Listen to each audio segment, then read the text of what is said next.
तो दोस्तों आज हम पार्टिकल स्वार्म ऑप्टिमाइजेशन स्टार्ट करने वाले हैं।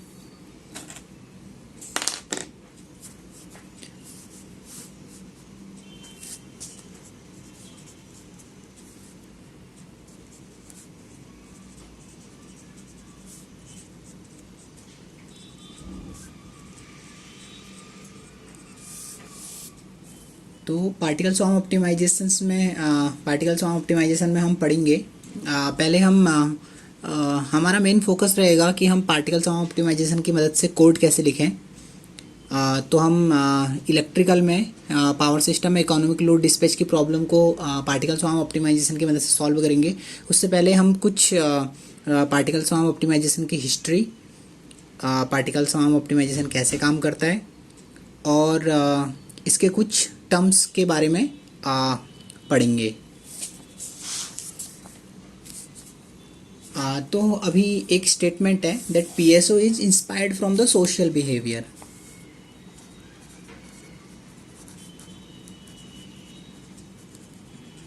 Particle swarm optimisation social behaviour से इंस्पायर्ड है। Social behaviour of birds like fishes, insects. जैसे आप बोल सकते हैं कि बर्ड्स का मूवमेंट है, बर्ड्स एक पर्टिकुलर पैटर्न में मूवमेंट करते हैं, तो आप पूछ सकते हो कि वो एक पर्टिकुलर पैटर्न में ही क्यों मूव करते हैं। अगर आपने देखा होगा कभी ध्यान से तो आपको पता चलता होगा कि बर्ड्स कुछ इस तरीके से मूव करते हैं। इस तरीके के पोजीशन में मूव करने से जो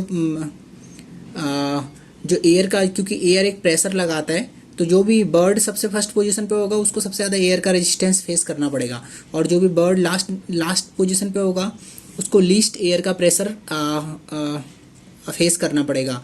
तो बर्ड्स की ये स्ट्रेटजी होती है। तो जो लास्ट की बर्ड है, मतलब जो अभी बर्ड फर्स्ट में है, वो थोड़ी देर बाद लास्ट में चले जाती है, और ये ऐसे ही इनका सारी बर्ड्स पीछे जाती रहती हैं, क्योंकि अभी इस बर्ड ने सबसे ज़्यादा एयर का ड्रैग फेस किया है, तो इसकी एनर्जी काफ़ी वेस्ट हुई है। अब ये सबसे लास्ट में चली जाएगी। अब इसको यहाँ पर बहुत कम एयर का ड्रैग फील करने को मिलेगा, तो इसकी एनर्जी बचेगी। इस तरीके से जो बर्ड्स होती हैं वो एक बहुत ज़्यादा डिस्टेंस तक ट्रैवल कर पाती हैं।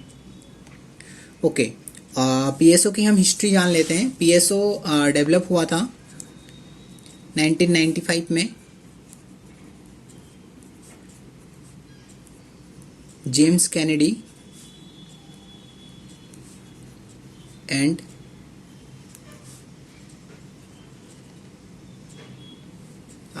रसल एबर्ट हर्ट से।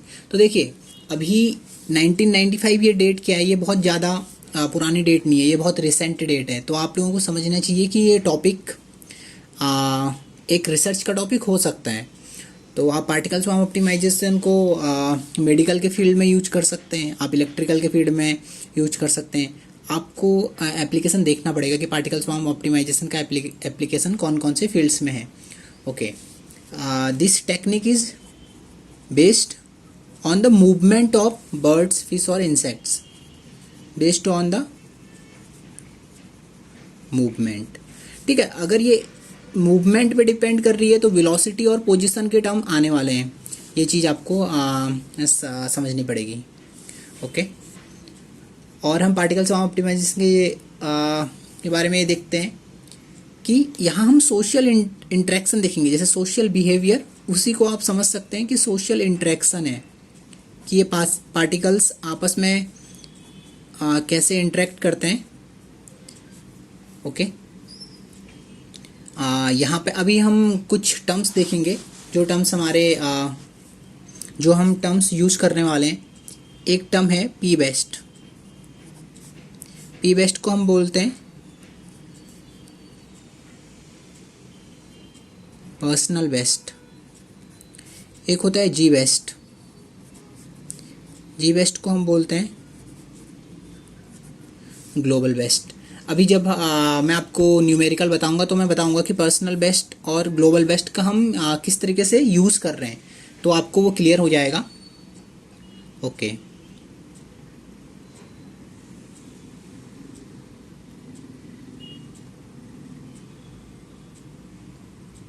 तो आपको स्वार्म स्वाम स्वाम वर्ड का यूज़ हम इसलिए कर रहे हैं क्योंकि there are a number of particles, इसलिए सारे पार्टिकल्स को कंबाइनली हम स्वाम बोल रहे हैं यहाँ पे। सॉरी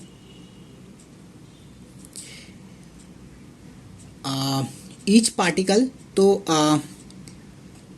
क्योंकि हमारे पास बहुत सारे पार्टिकल्स हैं, पार्टिकल्स को आप बर्ड समझ सकते हैं। जैसे अब अगर हमारे पास बर्ड है बहुत सारी और वो मूव कर रही है स्पेस में, तो हर एक बर्ड की मान लीजिए ये 1 है, ये 2 है, ये 3rd 4th 5th 6th, तो हर एक बर्ड की एक वेलोसिटी होगी। क्योंकि हम यहाँ पे मूवमेंट की बात कर रहे हैं, तो हर एक बर्ड की एक वेलोसिटी होने वाली है और हर एक बर्ड की स्पेस में एक पोजीशन होगी। ठीक है, तो तो ये दोनों चीज़ हम यूज़ करने वाले हैं। अगर मैं आपको एक एग्जांपल से समझाऊं, तो हम एक एग्जांपल देख सकते हैं। मान लीजिए हमने 6, आप बर्ड्स ही समझ सकते हैं, या 6 बर्ड है, ओके, जो कि स्पेस में इस तरीके से हैं, ओके। और ये बर्ड्स फूड के लिए सर्च कर रहे हैं, they are searching for the food. और इमेजिन करिए कि फूड इस जगह पे प्रेजेंट है, और water, they are searching for the water and water is present at this place. तो देखिए, आप इस प्लेस को रेफरेंस मान लीजिए। वैसे इस बात की ज़रूरत नहीं है, पर फिर भी आपको मैं समझाने के लिए किसी एक पॉइंट, क्योंकि अगर हम पोजीशन डिफाइन कर रहे हैं तो हमको कोई चीज़, तो इसकी एक पोजीशन होगी और इस बर्ड की एक वेलोसिटी होगी v1, इसकी एक पोजीशन होगी x1, इसकी एक velocity v2 x2, v3 x3, v4 x4, v5 x5 और v6 x6। तो हम क्या करते हैं, हम हर एक बर्ड की पोजीशन और वेलोसिटी दोनों को चेंज करते हैं। किस तरीके से? इस तरीके से कि क्योंकि हमें हमारा, अगर इसको आप एक प्रॉब्लम समझिए, तो सॉल्यूशन क्या है? सॉल्यूशन ये पॉइंट है जहाँ पर वाटर है, तो हमें यहाँ पर पहुँचना है, तो हर एक बर्ड को हमें मूव करना पड़ेगा अपनी प्लेस से।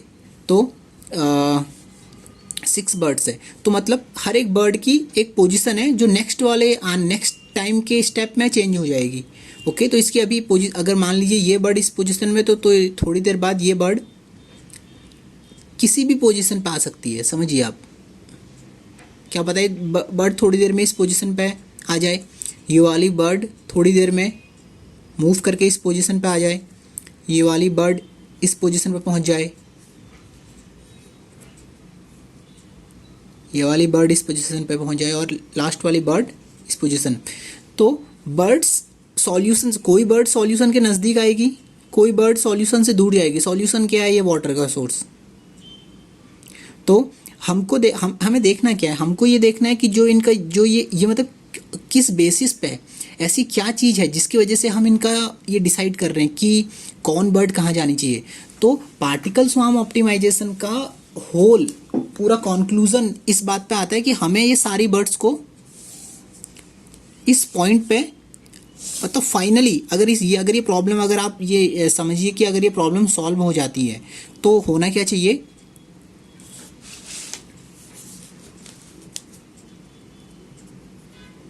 ये वाटर और सारी की सारी बर्ड इसके नज़दीक आनी चाहिए। अगर सारी की सारी बर्ड्स इसके नज़दीक आ गई तो आप ये समझ सकते हैं कि ये प्रॉब्लम हमने सॉल्व कर ली है, क्योंकि फाइनली हमको वाटर का सोर्स चाहिए, ओके। तो हम ऐसा क्या करें कि हर एक बर्ड अपनी पोजीशन और वेलोसिटी कुछ इस तरीके से चेंज करे कि सब अंदर को आने की कोशिश करे। ये हमारा मेन पर्पस रहेगा पार्टिकल स्वार्म ऑप्टिमाइजेशन की प्रॉब्लम में। तो अभी हर एक, मैंने आपको बोला कि हर एक बर्ड का एक पोजीशन है और हर एक बर्ड की एक वेलोसिटी है। तो हम अभी वेलोसिटी के लिए और पोजीशन के लिए फॉर्मूला देखने वाले हैं।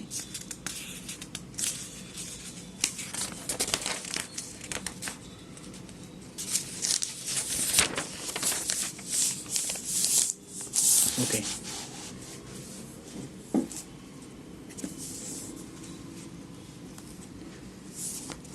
तो अभी यहाँ पर कुछ चीज़ें हैं जो आपको मैथ में, जो आपको फिजिक्स के टर्म से अगर आप उनको देखेंगे तो आपको वो थोड़ा सा ऑड लग सकती हैं, पर आपको वो उसी तरीके से समझनी है और हम उसे कोशिश भी करेंगे मोर और लेस आपको समझाने की।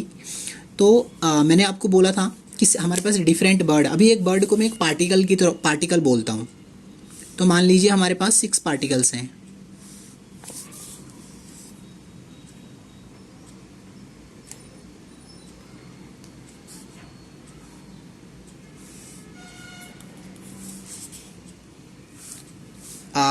हर एक पार्टिकल की एक पोजीशन है और टाइम के साथ, टाइम के हर एक इंस्टेंट पे मान लीजिए x equals to T, X equals to T पे सारे पार्टिकल्स इस पोजीशन पे हैं, जिस पोजीशन पे आपको दिख रहे हैं।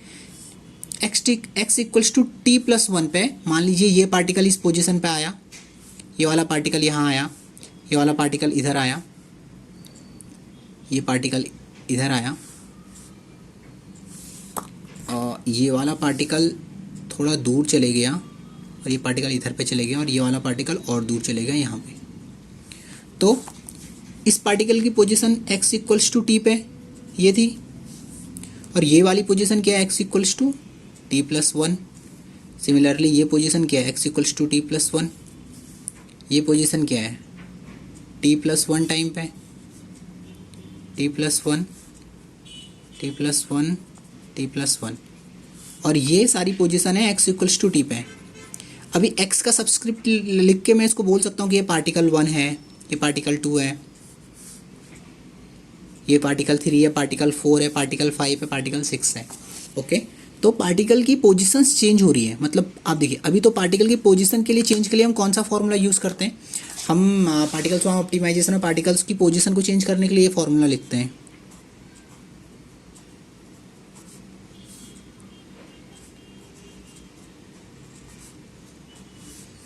New position equals to old position plus velocity of the particle. अभी हमें देखना पड़ेगा ये वेलोसिटी क्यों है। हमें पता है कि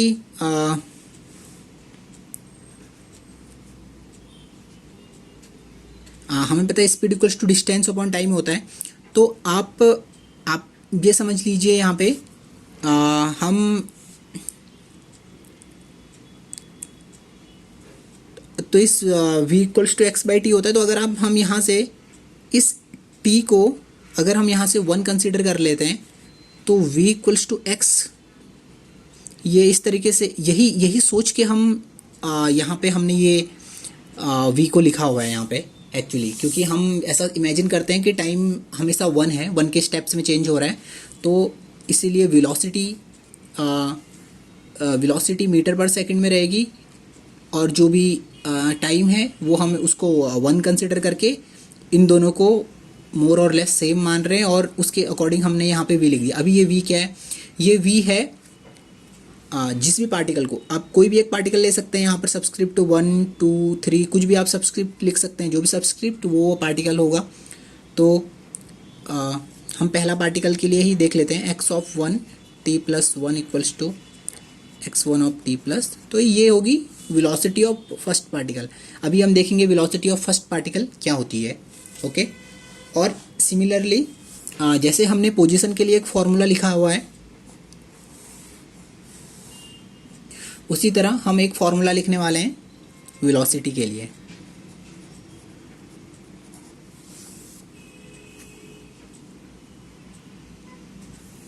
इसको हम इस तरीके पोजीशन के लिए इसको हम इस तरीके से भी लिखते हैं X new equals to X old plus V, जो कि सेम चीज़ है। तो देखिए वेलोसिटी के लिए हम एक फॉर्मूला लिखने वाले हैं। वेलोसिटी के लिए फॉर्मूला होता है वेलोसिटी, और देखिए जैसा कि पोजीशन चेंज हो रही है हर एक पॉइंट पे, पोजीशन चेंज हुई टी टाइम पे, टी प्लस टाइम पे, तो वेलोसिटी भी टी और टी प्लस टाइम पे चेंज हो जाती है। तो अगर इस पॉइंट ऑफ टाइम पे वेलोसिटी है v ऑफ टी, तो इस टाइम पे वेलोसिटी हो सकती है v ऑफ, मतलब मीन्स ये v of T plus 1 is the different velocity. Okay, v of T is the different, like x of T is one position, x of T plus in another position, so velocity also can change. So velocity change का हम formula लिखते हैं v equals to w। पहले मैं पूरा formula लिख लेता हूँ, W V plus C1 random function multiply personal best minus P plus C2 rand global best minus P। Okay, ठीक है। देखो अभी इसमें हम एक एक करके सारी चीज़ें देखेंगे। W क्या है? W को हम बोलते हैं वेट फैक्टर और इनर्शिया कांस्टेंट।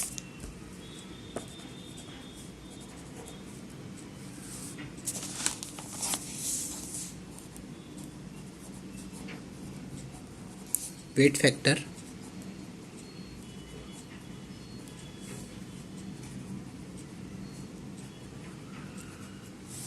और इनर्शिया कांस्टेंट। तो W के बारे में मैं आपको दो तीन चीज़ें बता देता हूँ। ओके, पहले मैं सारे टर्म्स आपको बता देता हूँ। ओके, रैंड है रैंडम वेरिएबल। रैंडम वेरिएबल के लिए हम यूज़ करने वाले हैं C1 है weight of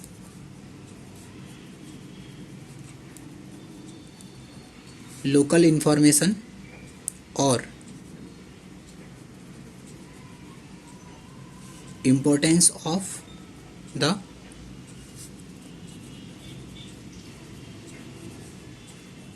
personal best value.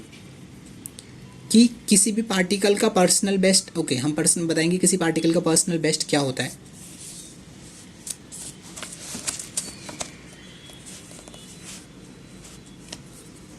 हम देखने वाले हैं C2 क्या होता है? वेट ऑफ लोकल की जगह पे हो जाएगा ये ग्लोबल इंफॉर्मेशन और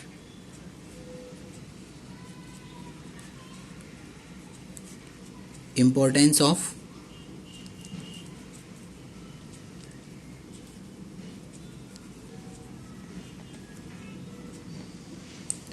neighbourhood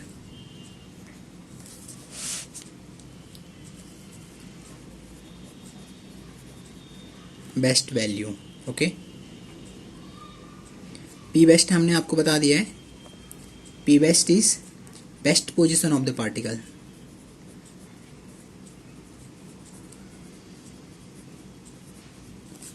and G best is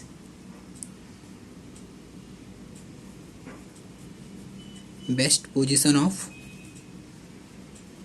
स्वाम। ओके, तो P बेस्ट G बेस्ट है। अभी हम देखने वाले हैं वेट क्या होता है और C1 और C2 की वैल्यूज़ को हम किस तरीके से। वेट एक कांस्टेंट है जिसकी वैल्यू हम 0.9 से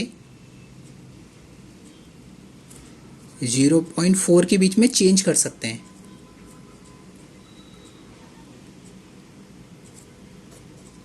तो हम इनिशियली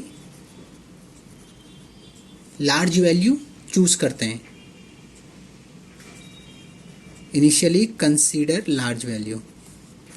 ओके, और उसके बाद हम उसको डिक्रीज करेंगे अपने प्रॉब्लम के अकॉर्डिंग कि हमारी प्रॉब्लम में W की कौन सी वैल्यू रखने पे हमारा प्रॉब्लम का सॉल्यूशन बहुत जल्दी आ जा रहा है। तो ये एक फैक्टर है जो कि हमें जिसका ऐसा कुछ हार्ड एंड फास्ट कोई रूल नहीं कि इसकी वैल्यू क्या होनी चाहिए। इसकी वैल्यू हमारी प्रॉब्लम के अकॉर्डिंग 0.9 से 0.4 के बीच में वेरी कर सकती है। C1 एंड C2 की जनरली हम वैल्यूज़ लेते हैं 2, पर हम अपने प्रॉब्लम के अकॉर्डिंग इनकी वैल्यूज़ को चेंज कर सकते हैं। ओके, तो W का हम यूज़ करते हैं एक प्रॉपर्टी को कंट्रोल करने के लिए। W को हम बोलते हैं इनर्शिया। हमने यहाँ पे बताया था कि W को हम बोलते हैं इनर्शिया कांस्टेंट।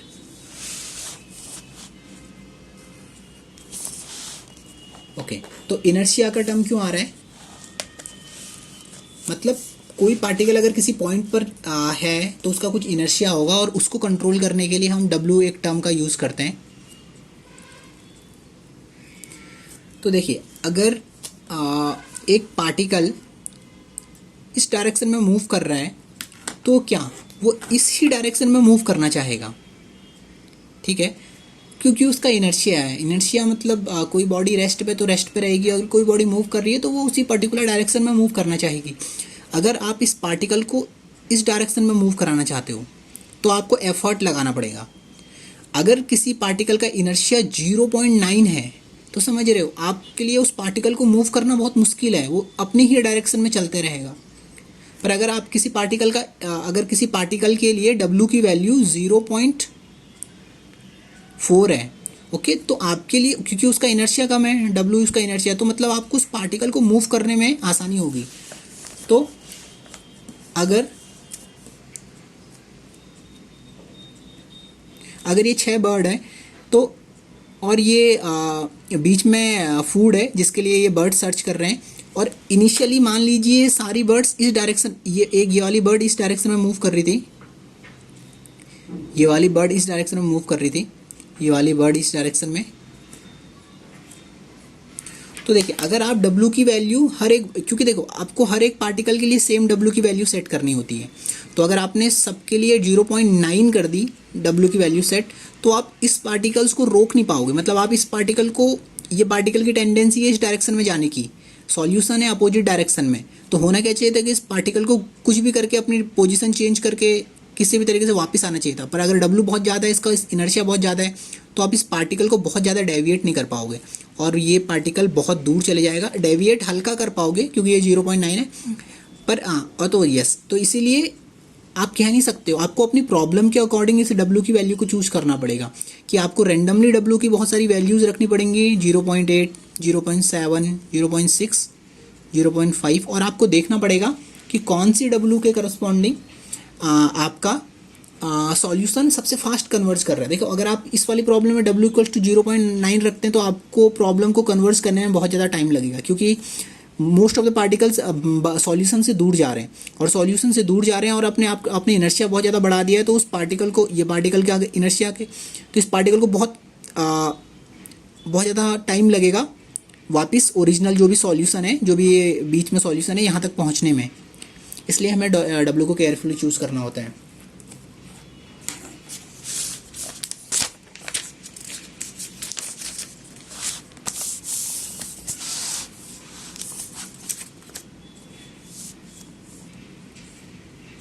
तो हम एक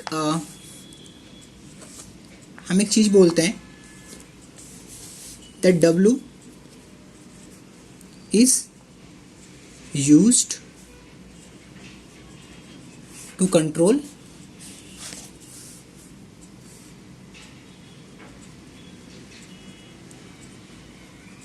एक्सप्लोरेशन एंड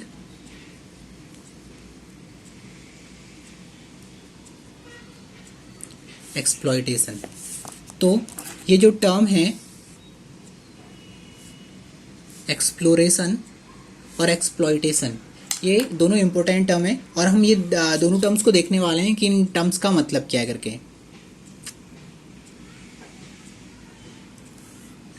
तो जैसा कि मैंने आपको बताया था कि अगर आप W की वैल्यू ग्रेटर देन या